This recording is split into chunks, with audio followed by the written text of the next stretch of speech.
Happy monsoon viewers. Delhi की गहमा गहमी से दूर मैं यहाँ गोवा आई हुई थी और यहाँ पर मेरे पास खबर आई कि मोदी जी अपनी कैबिनेट में एक मेजर रीशफल करने वाले हैं।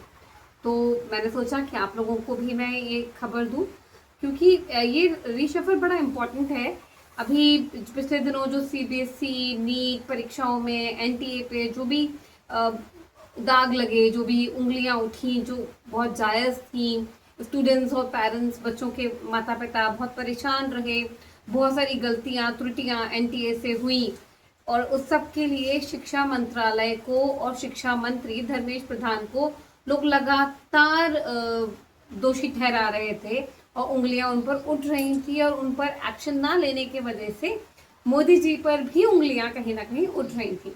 तो इस रीशफल में बताते हैं कि शिक्षा मंत्री के रूप में धर्मेश प्रधान अब आगे नहीं रह पाएंगे और उनकी जगह निर्मला सीतारमण, जो कि पिछले कई वर्षों से हमारी फाइनेंस मिनिस्टर हैं, वो हमारी शिक्षा मंत्री बनने वाली हैं। निर्मला सीतारमण का अगर मैं तो आपको थोड़ा बैकग्राउंड दूं तो वो बेशक साउथ इंडिया से आती हैं।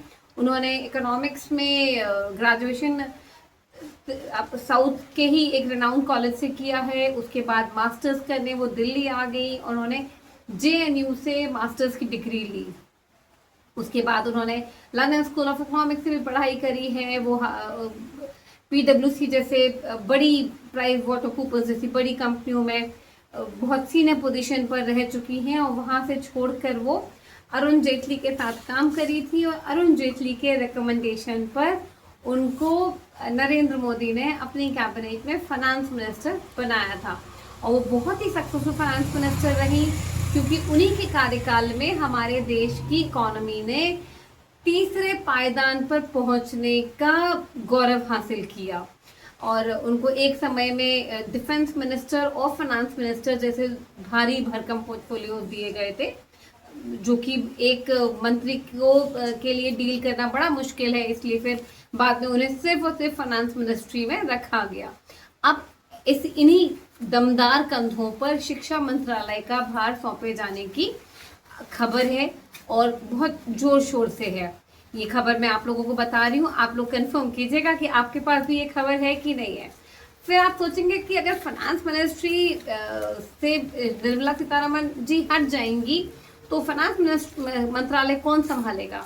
तो ये सवाल बिल्कुल जायज है। और मैं आप लोगों को बता दूं कि फाइनेंस मंत्रालय अब श्री शक्तिकांत दास, जो कि पूर्व में हमारे आरबीआई के गवर्नर रह चुके हैं, जब डीमोनेटाइजेशन लेकर आए थे मोदी सरकार, तो उसमें शक्तिकांत दास ही सर्वे सर्वा थे ब्यूरोक्रेट्स में की तरफ से।